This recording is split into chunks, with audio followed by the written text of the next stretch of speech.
Welcome, everyone. Today, I'm delighted to have people from McSweeney's Publishing here. We have Brent Hoff, who is the editor of their new DVD quarterly, Wolfen, from which the short film you just saw is from. Lawrence Wechsler, the author of 12 books, most recently, Everything That Rises, a book of convergences, which I read over the weekend and is the coolest book I will read this month or perhaps for the next few months. We will see about that. Yes, well, I read other books before this one. We also have Eli Horwitz, the managing editor of McSweeney's, and Josh Behrman, who's an editor at the LA Weekly and also the editor of the Yeti Researcher. So for you, you Yeti fanatics out there, there's something for you. Anyway, I would now like to introduce Eli Horwitz. Eli.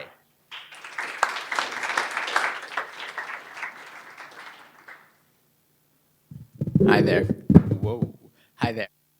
I can't be blamed for anything that happens today, at least during my portion. When I first came in, I was pretty excited about your massage chairs, and so I went directly to one of those, but my legs are in agony right now. I think there's a malfunction, so I'm not really even paying any attention, and the blood is pooling in my calves.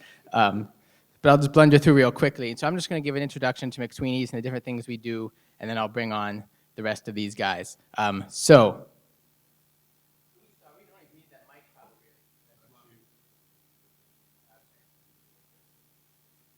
be on Google Video. I've made it. So we began as a quarterly journal. Mostly with short stories and things like that. We're based in San Francisco in the Mission District. And the journal is mostly short stories, but it's a little different every time. So sometimes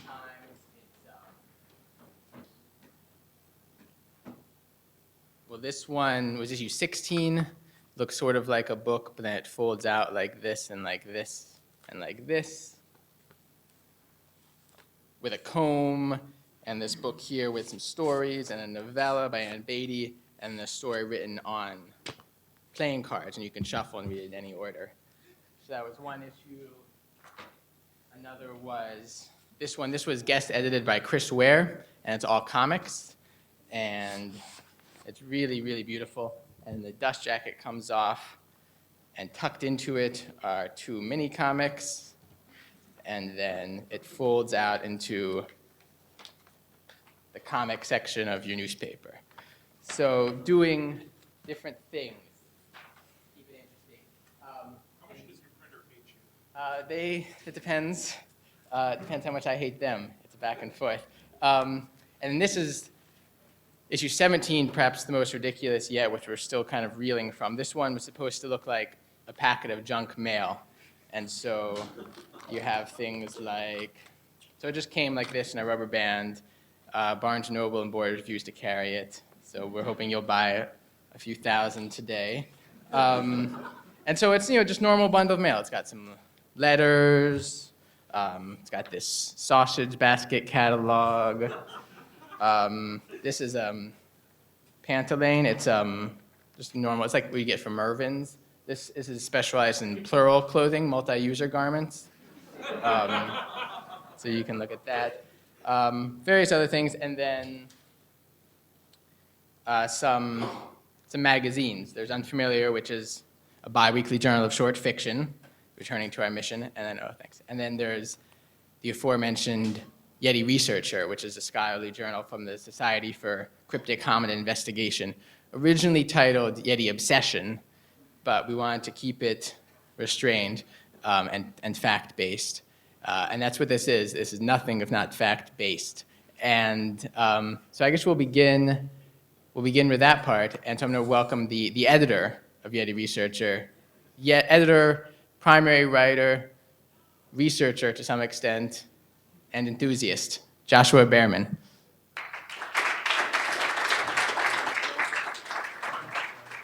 Yeah. Hi. And I'm going to introduce my lovely assistant, Jordan. Hello.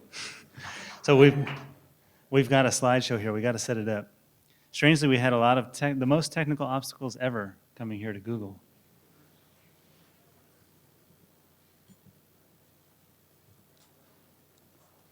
Okay. I think that'll work. Yeah. Okay, you're on the controls. All right, so Yeti Researcher, as Eli mentioned, is it's a scholarly journal devoted to research entirely about the Yeti. And I'm going to just raise this for a second. Oh, there's no raising? All right, I'll do it like this, like John Davidson. So Yeti Researcher, this is the first issue, and there's a lot of important looks at various issues that are confronting the Bigfoot community right now. And so there's a piece about the suburban Sasquatch, kind of a historical look at the elusive hominids down in Southern California. And there's a review of an important book by a mountaineer who claims to have seen a Yeti in the Himalayas. And then there are a couple of pieces. There's another historical piece about Teddy Roosevelt and the Sasquatch. And that's what I'm going to read today. And this is called, this is actually a little bit, this kind of combines two of the pieces. There's also an article in here about the kill controversy, which we'll get to in this piece here. And so what I'm going to read here is called Ferocious Glee, Teddy Roosevelt and the Sasquatch. And so again, like Eli pointed out, I shouldn't have to mention that this is a work of nonfiction. This is all fact-based, reported. Our fact checkers very scrupulously went through this entire magazine. And I mean, that's true. This is all actually reported information. You know, with the James Frey thing going on, I just wanted to set the record straight at the beginning. Try to get it out. Yeah, I'm sure the Yeti Researcher is on the short list. So we start in 1884. Teddy Roosevelt, age 25, was already a successful New York legislator and crusader against corruption.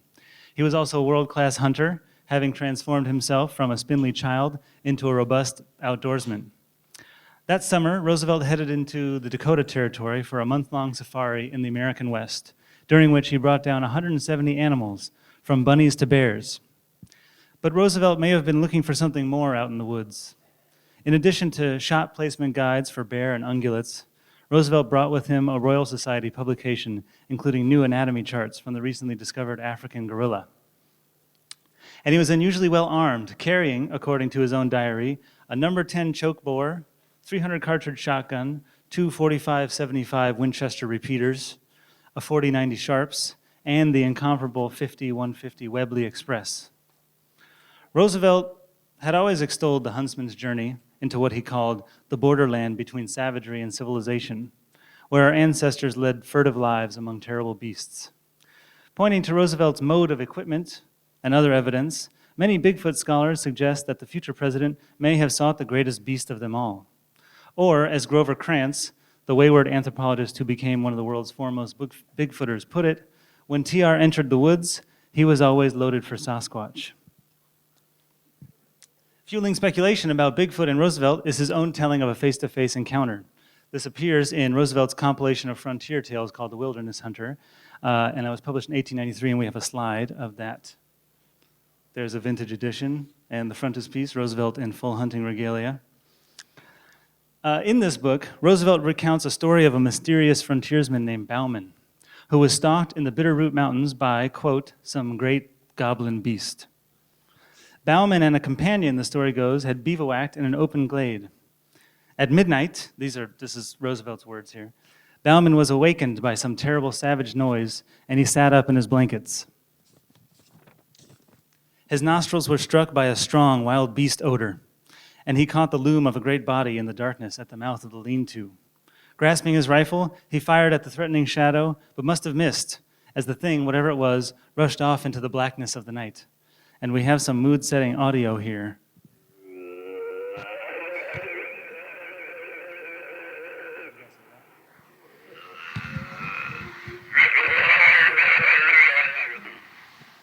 So that's very likely what Behrman would have heard. There's actually like 60 minutes of that on a CD by Sierra Sounds, which is a compilation of many Bigfoot vocalizations. And it's narrated by the guy who plays #1 from Star Trek. I recommend it highly. So later, the beast kills Bauman's partner. Behrman returns from tending beaver traps and finds his friend with a broken neck. The creature, Roosevelt wrote, had not eaten the body, but apparently had romped and gamboled round it in uncouth, ferocious glee. In scholarly Bigfoot circles, of course, this text is vital. It's one of the earliest Bigfoot records, presidential or otherwise. And since the story comes from such an esteemed source, the Wilderness Hunter forms part of the canon of Bigfoot documentation. So agrees Michael Grimley, author of the research volume, There Are Giants in the Earth, Survivors Since Genesis, which we have a slide of that. There's the cover, which seems is fairly self-explanatory. Grimley takes a biblical approach, not only to the Sasquatch, but also its historiography. He calls the Roosevelt story the last great chapter of the early Bigfoot narrative, the Deuteronomy of the Bigfoot Old Testament. And going a step further, Christopher Murphy, in Meet the Sasquatch, draws a direct connection between Roosevelt's story and the infamous Ostman incident, which occurred years later, but in the very same area. That was when a young man named Albert Ostman was abducted in his sleep by a pod of Sasquatches, causing a brief sensation in local newspapers. Ostman eventually freed himself, he said, by enticing the lead male to eat an entire can of snuff. And he escaped, in the ensuing confusion there. So entering the realm of literary criticism, Murphy also notes that the dread of Roosevelt's story is well known from similar tales about the Windigo. And so for those of you who don't know, the Windigo is kind of the original name for Bigfoot. Before that term was coined in the 50s, it comes from Algonquin, and Wendigo was kind of always seen as an ill omen. Advancing his point, Murphy cites Ogden Nash's 1923 stanza about the Wendigo that poetically articulates that dread. And so I'll quote it briefly here. The Wendigo, its eyes are ice and indigo. Its blood is rank and yellowish. Its voice is hoarse and bellowish. Its tentacles are slithery and scummy, slimy, leathery. Its lips are hungry, blubbery, and smacky, sucky, rubbery. The Wendigo, I saw it just a friend ago. Last night it lurked in Canada, tonight on your veranda. So because there is no external record of Roosevelt's Bauman character, many Bigfoot scholars believe that Roosevelt had in fact recorded his own experience. If Bauman was not real, says the moderator of the crypto forums, that's the clearinghouse of Bigfoot discussion online, it's because Roosevelt created him as a proxy for his own eyes. Wanting more background on this possibility, I called Loren Coleman, a noted cryptozoological investigator and the 2-time winner of the Bigfooter of the Year award. Coleman is a retired professor in Maine, and he made his name in Sasquatchery as the author of a field guide to Bigfoot, the Yeti, and similar creatures worldwide, like this one from the book, who is a creature so awful he apparently has no face. And there's like 200 drawings or so in this book, all different types of, Bigfoot type creatures, like this next fellow, which I don't really even know what that is. And somebody was pointing out in the car on the way over that it's good that, he's 5 feet tall, so in case you see him, you'll know that it's this one and not a similar one that's maybe like 4 feet tall. And this vantage point, in case you ever happen to get that exact vantage, like half below the water and with the head sticking above. So for one thing, but Coleman, the author of this book, was ambivalent about the Bauman story. It was probably just a bear, he said. About the theory that Roosevelt was the one stalked by the creature, he said, well, there's a lot of theories out there. Some of these guys will believe anything. For one thing, Coleman added, the Roosevelt story talks about 2-foot-long prints, whereas everybody knows that Bigfoot tracks are 20 inches long at most. But many Bigfoot hunters say that Coleman is just an academic, that he'll never come across a Sasquatch up in his ivory tower, that if you understand real field work, it's clear what Roosevelt was up to. Anyone familiar with the armaments of the period, said a Texas Bigfoot hunter who called himself Hunster, knows that Roosevelt carried far more firepower than what's needed for bear, which is true if you recall his arsenal from the Dakota trip.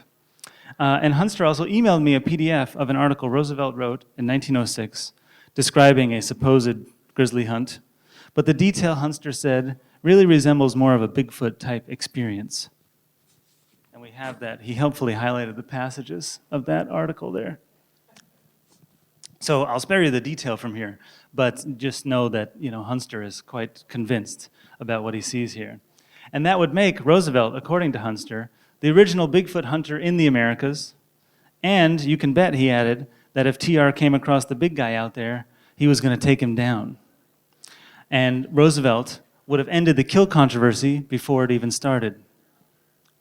So this gets us to the kill controversy, which is kind of the second article that I folded in here. And if there are people here who are not familiar with the kill controversy, which may be, I don't know exactly, how up-to-date you guys are on the Sasquatch research realm, but I'll fill you in because what's happening is that the Bigfoot community is really in tumult. And the dividing line runs from Bigfoot symposia on down to weekend Sasquatch societies. Because the question is really quite central. What is your tactical, and by extension, philosophical approach to the eventual encounter with the creature itself? Because the kill camp says, shoot the Bigfoot. The argument goes, the world will only believe in the creature when there's a corpse. Grover Krantz, the wayward anthropologist we met at the beginning, was one of the earliest to propose the scientific value of killing a Bigfoot. We need a type specimen, he wrote in his 1986 masterwork, Big Footprints. There's no other method for taxonomic verification. If you see a Bigfoot, kill it and cut off the biggest piece you can carry. And Krantz was actually convinced that he lived in the Pacific Northwest and he built this homemade helicopter that he wanted to be able to fly above the forest canopy and to be able to shoot the Bigfoot. And that's it. This thing did not ever leave the ground. But even without such evidence, Krantz defied scientific practice by suggesting a genus name for the creature, raising many eyebrows among his anthropology colleagues. Gigantopithecus was his speculative designation, reflecting the common theory in the Bigfoot realm that Bigfoot is a relic population of the very real but long since extinct Gigantopithecus apes that stood 10 feet tall prehistorically, and we have a slide showing that. So Giganto is real. You guys might have seen the news that they just discovered Giganto lived up until about 100,000 years ago. That's the size comparison. He's kind of waving at somebody there. I don't know why. I have no idea why they decided to make the drawing showing him reaching out like that. Because there's no skeletal remains that detailed at all. But so the no-kill Bigfooters, who are these days the majority, they view Krantz's traditional hunting expedition approach with horror. They say that Bigfoot is our sylvan ally, that he's gentle and deserves our protection. The Bigfoot they know usually shies away from campers and forest visitors, or at worst alarms them by trying to make friends. One man I talked to said that when he was backpacking near Lancaster and saw a Bigfoot, he was at first scared, but when he decided not to run, Bigfoot came closer and gave him a crystal. If you want to prove Bigfoot exists, he said, look into your heart. There's also, I guess I should mention, there's another small schismatic faction that says that the kill-no-kill controversy is moot because Bigfoot is in fact a transdimensional shapeshifter and cannot be killed. So the no-kill camp sees the hunters as mercenaries. They're in the Bigfoot game for the glory, says Chester Moore. Moore heads something called the Mystery Primate Conservation Alliance. And he says his organization is here to prove this thing is for real and protect it at the same time. Moore has a new book out along these lines, described in the press release as a bold declaration about how we can share North America with this fascinating species. The book is called Bigfoot Lives, Deal With It. And in a roundabout way, the kill camp conversely says that their interest is also to protect the Bigfoot because they have to haul one in to bring science on board and get that highly coveted endangered species status.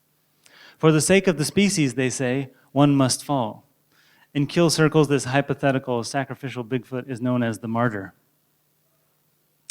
Michael Rugg hopes this will not have to happen. Rugg just finished building his museum, the Bigfoot Discovery Project in Santa Cruz, California, which he conceived as an ode to the intersection between Roosevelt's conservation efforts and Bigfoot. Roosevelt stopped here on his wildlife odyssey as president in 1903, Rugg said, when I reached him at the museum's office. Roosevelt, of course, came to environmentalism through hunting. That's part of the moral of the teddy bear story when TR refused to shoot a chained animal. Even if TR wanted to shoot Bigfoot, Rugg says, he believes the goal was preservation. TR hunted and created the national parks. He understood that we need to maintain the forests for their majestic animals, including Bigfoot. And we at this Discovery Bigfoot Project want to honor that foresight. And, my take is that seems to make sense. Because one of the species of elk that Roosevelt took down on that Dakota trip back in 1884 was later named after him. We've got that guy. This is Cervus roosevelti. He officially entered the mammalogy text in 1897, giving America's grandest deer the name of the man who first brought one back for the anatomists. And there may be a similar opportunity awaiting, because Grover Krantz died before the taxonomic name for Bigfoot could be settled. No one has yet even proposed the specific name, which is the second part of scientific terminology that identifies the species itself. So I suggested to Rugg that if they do find a specimen that satisfies the scientific community, maybe Bigfoot should be named after its most famous hunter. He said that wasn't a bad idea. Gigantopithecus roosevelti. I like it, he said. A noble name for a noble creature. And that's it.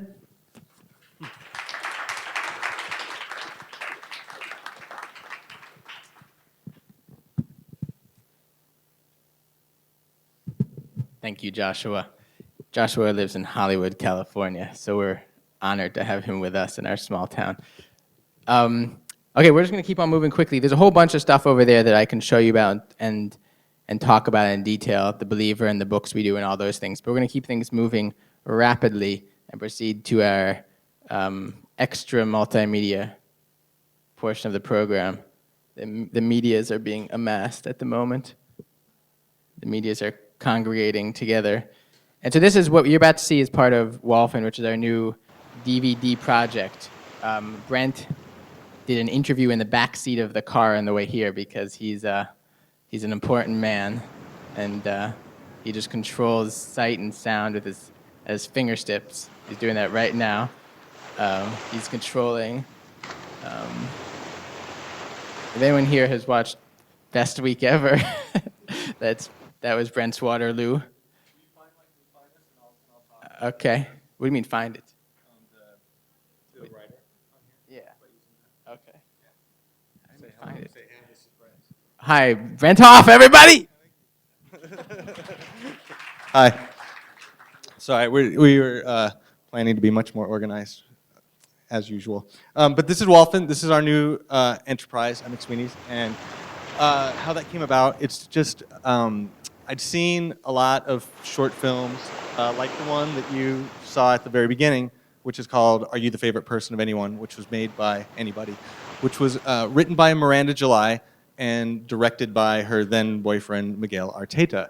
And they just made that in a weekend. They went out, they called their friends, John C. Reilly and Mike White, and said, hey, let's take a camera and go make the script on a Saturday.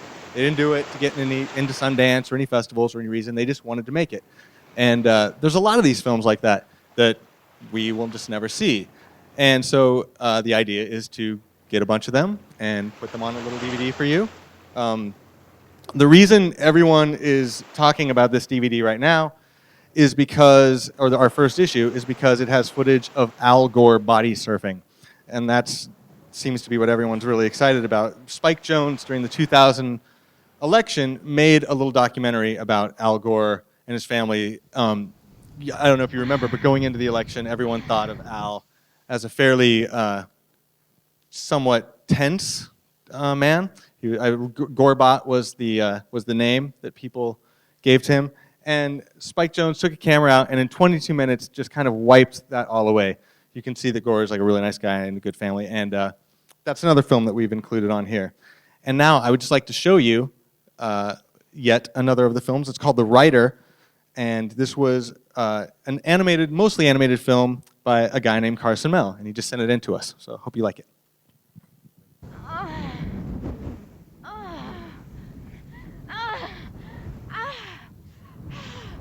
This is siren weed. When Saturn's purple winds blow through it, it makes a sound identical to a full-grown woman having an orgasm. Ever heard of it? Neither did I, until I made it up.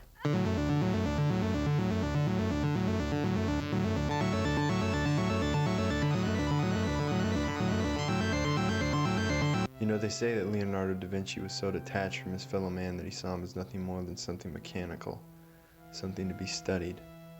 And in a way, I'm the same, only I'm opposite. I'll see something like an ice machine, start to stare it down. Pretty soon, that little hole where the ice comes out, well, that starts to look a whole lot like a mouth to me. And if there's a light that blinks if it's out of ice or whatever, well, then there's your eye. And all of a sudden, pow, there it is. It's alive to me. Sometimes I hear people complaining about not having enough ideas. To be honest, I feel like I have too many. I'll just be out with my friends having dinner and some image will pop into my head with such clarity that I won't be able to finish my meal. I'll just sit there, absolutely mesmerized by this image I've just conjured up. To tell you that most of my ideas are like that, like lightning just going off in my head, would be a lie. In all honesty, when I write, I usually just write about myself and women. It's a mishmash. Every monster I've ever created, every lone astronaut skipping from star to star in search of some shimmering treasure, each and every last little vermouth has a little bit of me or some crazy woman in it. Tentacles like living strands of ground beef hung from the mouths of the golden bells, dripping a rosy-smelling grease that reminded old Rogard of his harpy of an ex-wife back home on old planet Earth. See, it's almost literal there, and still Helen didn't get it. I had to call and tell her, hey, you know those bitchy bells? Those are you, bitch. You know what she said back to me? She said, you're a scurv. And yes, like I said, there's a little bit of me in every monster. But I'd never considered myself a scurv. So that hurt. Which brings me to pain. The last but not least source of my inspiration.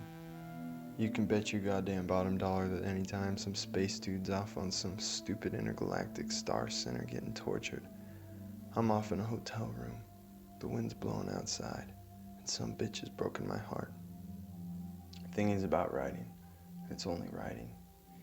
Take a movie you like, you take your shitty life, you mix it up, and you see if anything happens.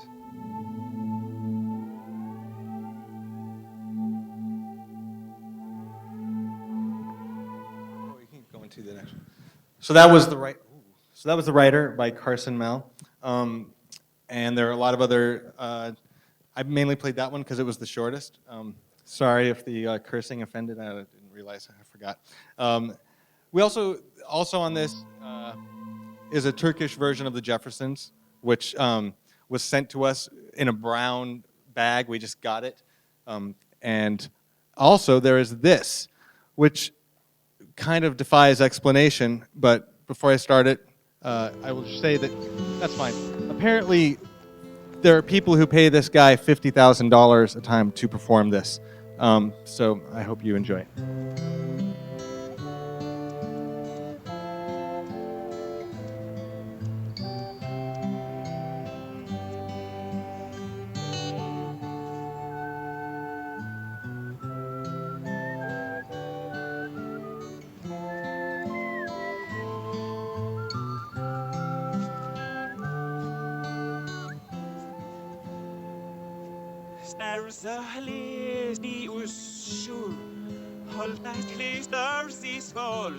And she's flying a stairways to heaven.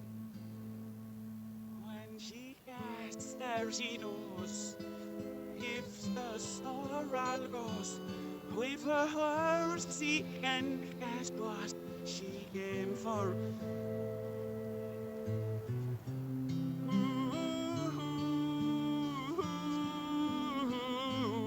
And she's flying a stairways to heaven.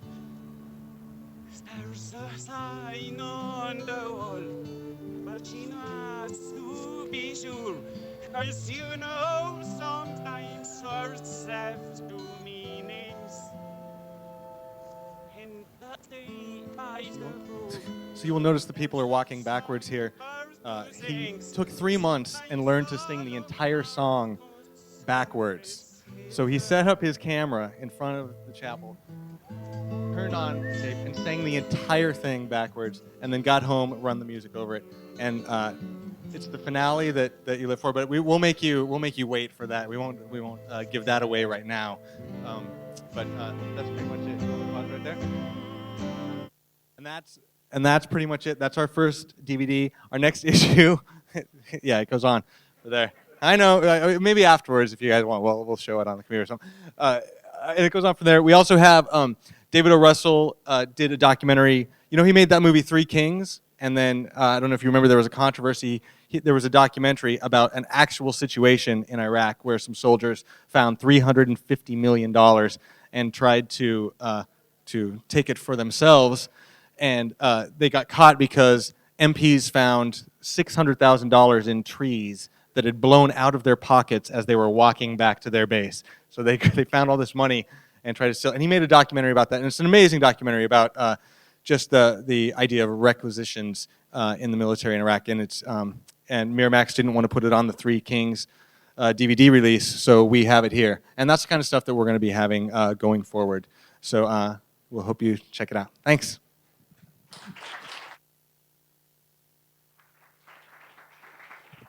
Thank you, Brent. And so this is the first issue of Wolfen. It will be every couple months. It's going to be a quarterly thing, just like a magazine, but it's a DVD. So it's mind expanding, but I think that it's an idea whose time has come. And so now we're getting to the climax of the afternoon, our headliner. And this is Lawrence Wechsler. He's a McSweeney's mainstay. He's been published in our journal more than any other man or woman alive. Longtime New Yorker writer, the head of the New York Institute for the Humanities, Pulitzer Prize finalist, author of many books, and this most recent one is one of the books that we're most proud of that we've ever done. And I guess he'll just tell you everything you need to know about it. And maybe we'll be passing some out also so you can look at it and appreciate the many colorful pictures. If you haven't paid for it, you should probably return it. And here's Lawrence Wechsler. Thank you. Thank you so much. I should say that these converge. Well, I should first, I suppose, describe what a convergence is. I am subject, in my daughter's words, to these loose synapsed moments. She will say, uh-oh, Daddy's having another one of his loose synapsed moments, in which I just start kind of free associating with whatever is before me. And this is going to be difficult to compete with this image.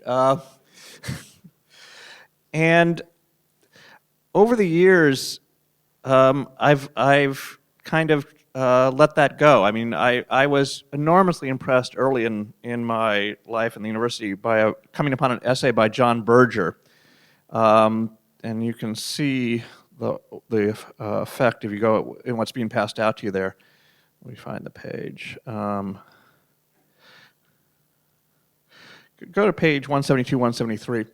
John Berger was, in the look of things, he's a great English art historian, art critic, and the day that Che Guevara was killed, and all the newspapers of the world had that picture of him lying on the table with his, with the generals who had bagged him, standing behind him, and so forth.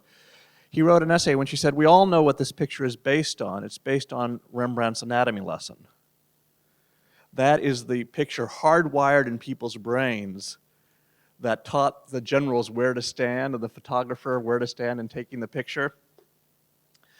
And you can get what he's talking about there. And I remember when I read that, I said, God, this guy does not read the newspaper the way I read the newspaper. And I think starting with that, I began keeping a file of my own kind of recollections of that sort of thing. And they're a little bit like separated at birth, but the point is, in these things, the similarity between two images, or an image or a newspaper story and a film, or a poem and an image, or things like that, they start out as just a rhyme. But if they stay a rhyme and nothing else, then they're just separated at birth. For example, the fact that Don Knotts and Mick Jagger look identical. That's just a rhyme. I don't quite know what to do with that. The fact that Slobodan Milosevic and Newt Gingrich look identical turns out to open out onto all kinds of interesting stuff. I have an essay in here called Pillsbury Doughboy Messiahs. If you've got the book, it's on page 160. which talks about the way that both of them started their lives without any particular politics. They were very opportunistic and power hungry, but they didn't have any particular beliefs. Milosevic was as shocked as anybody else when Serbian nationalism turned out to be a thing that really worked. In the case of Gingrich, he focus grouped the Contract for America. I mean, he didn't have any particular beliefs that he wanted to see. He went to focus groups and so forth. And then eventually what happens in both of those cases is that they kind of get on this tiger, and then there are these true believers who come behind them and take things a lot farther than they were expecting to go. And you get into notions of what I call heresy, and the essay goes from there. I thought I'd read you two passages from the book, just to give you a sense of how it goes. One of them, just a relatively short one, starts, let me see, where is it? It's on page 56, 57, if you've got the book or if you've got next somebody who is. For those of you, it's that Magritte painting of the train coming out of the chimney that you might have seen. And that's a painting from 1938. In 1895, when Magritte was very young, or just before he was born actually, there had actually been a train that went right through the Gare du Nord in Paris. And there's a very famous photograph of this train that fell out of the gare, it went right through and fell onto the ground on the far side. So I write, in olden days, time was true. Noon occurred in every village at the very moment that the sun reached its zenith over the courthouse steeple. Trains in particular, transcontinental rail travel, changed all of that. In the era before time zones, passengers on coast-to-coast trips might well have had to jimmy their watches dozens of times, adjusting to the separate temporal reality of each locality through which they traveled. Schedules were similarly scrambled. New York City's noon was Buffalo's 11:40. And every town was a minute or two off. In fact, when we talk about longitude and latitude, we talk about minutes and so forth, and it was literally 1 minute over each one. For years, people puzzled over the mysteries and muddled through the confusion. What did it mean, for instance, to say that two events happened at the same time in different locations? Until in 1884, an international conference finally resolved the problem by decreeing a unified system of standardized time zones. That's, by the way, when we get Greenwich Central Time. Greenwich is decreed as latitude 0 at that point. That was the Treaty of Washington. The vote was 42-1 that would be the case. Anybody know who the one country was that voted against that? France, yeah. Which insisted that Paris be latitude 0, and in fact kept it as latitude 0 until 1914. So in maps between 1884, you could do a nice mystery story about this, and 1914, it depends whether you look at the French map or the English map or the rest of the world's map as to what the zones are. In any case, is it any wonder that a genius born in 1879 and growing up in a world grappling with these issues, who at the age of 5 would have been with all kinds of reading papers about, what does it mean that it's simultaneously happened in Buffalo and in New York, and so forth. Is it any wonder that such a prodigy would go on to formulate a theory of relativity, which deployed trains as one of the principal motifs in the exploration of simultaneity? Lightning has struck the rail on our rail embankment at two places, A and B, far distant from each other. And is it any wonder that a generation later, a leading surrealist painter would have recourse to the same train motif in his 1938 painting, Time Transfixed? That's the title of that painting, of a train coming out of the chimney. But what of this coincidence? René Magritte was born in 1898 in Lille, Belgium. The train pictured in the photograph on the right overshot the Gare Montparnasse in Paris on October 22nd, 1895. Surely no relation, except that it was Magritte himself who gave us to understand that everything is relative and everything is simultaneous. Always has been, always will be. I then go on to a further discussion about Einstein after that. But anyway, you'll see as you look through, there's all kinds of different things. But at a certain point, I go beyond these strange examples. And this is the thing I really wanted to read you, because at a certain point, I begin to talk about the convergence of convergences. And to talk about the way in which trees, and this is something you guys think about all the time, trees, decision trees, dendrites, river systems, everything fractally recapitulates the same kind of branching and trunk system. I'm sure you guys think about this all the time.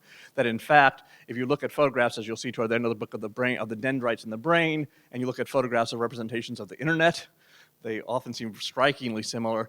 And the question begins to be, is that because do we think of things in decision trees, or because our brains themselves, the neurons and the dendrites are like trees, or is that the principal way in which things self-organize over time and space? This, by the way, the image that we have as the end papers is nothing organic at all. That is electrons in a supersaturated electron of a plexiglass block, and if you hit it with a knife or a screwdriver, suddenly every single electron will go racing for the same spot. They start at completely random places and self-organize into this pattern, exactly as a lightning bolt does in a cloud. Only in a cloud it goes through vapor, so you can't see it, but this is what it looks like. So I get to thinking about that, about whether what is involved in tree, why does that same pattern recur over and over again? And then I end with this coda, and that's what I wanted to read you. Somehow, I keep coming back to Nicholas of Cusa, that late medieval Renaissance man. Do any of you know Nicholas of Cusa? Is he the god of Google, as he should be, as you'll see in a second why? A devout church leader and mathematical mystic who was at the same time one of the founders of modern experimental science, propagator, for example, of some of the first formal experiments in biology, an advocate, among other things, of the notion that the Earth, far from being the center of the universe, might itself be in motion around the sun. This a good 2 generations before Copernicus. And yet, for all that, a cautionary skeptic as to the limits of that kind of quantifiable knowledge.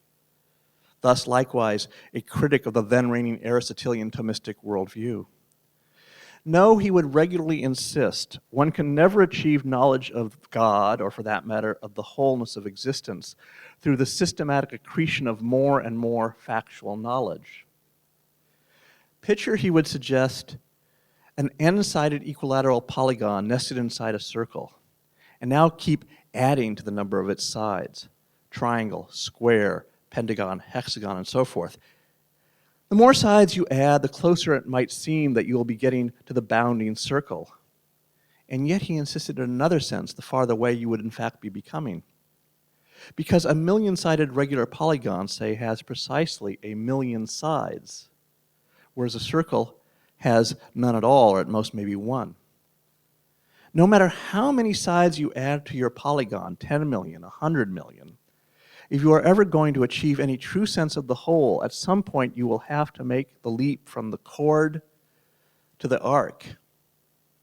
A leap of faith, as it were, which is, his words, by the way, that's the first time you find that word in language, leap of faith, which in turn can only be accomplished in or through grace, which is to say, in some significant way, gratis, for free.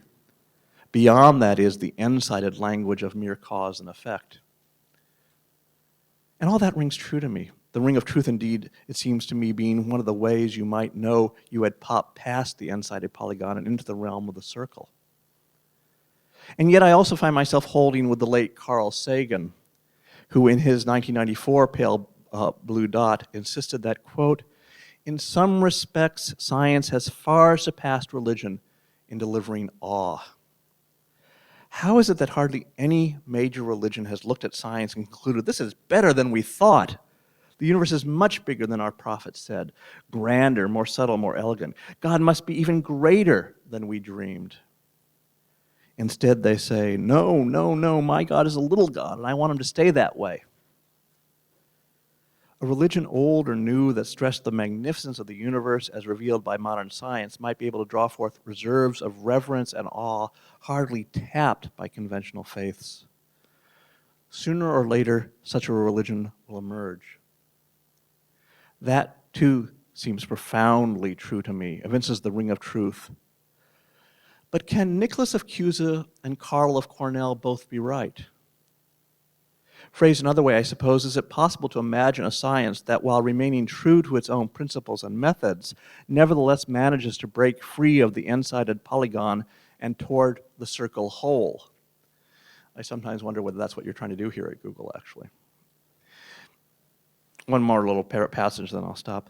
One morning a while back over NPR's Morning Edition, somebody was reporting how scientists have determined some of the mechanisms whereby staph bacilli mutate, evolve, with astonishing rapidity so as to outwit antibiotics, sharing DNA information across the entire process in ever more novel ways.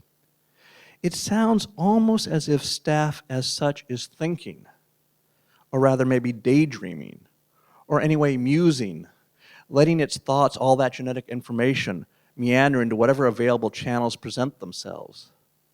That the attempt to counter this tendency, in effect, is an effort to keep nature's mind from wandering where it will go. The mind-body split may constitute a misguided formulation. As for that matter, in a sense, may the split between the in itself and the for itself, between the world and consciousness.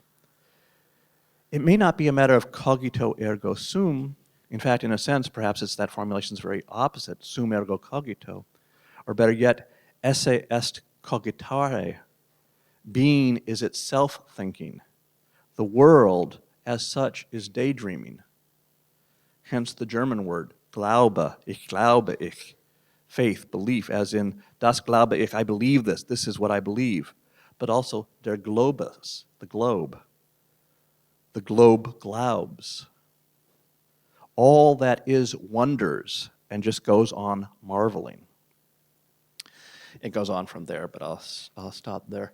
I did want to say that in terms of the context of McSweeney's, this is a book that only McSweeney's was willing to do, and Eli in particular was a terrific editor for it, but it's the kind of thing that they are doing at McSweeney's on a regular basis. I tend, when I'm there, to be the oldest guy in the room, but it's a terrific operation, and I'm glad you all came out to hear more about it. Eli?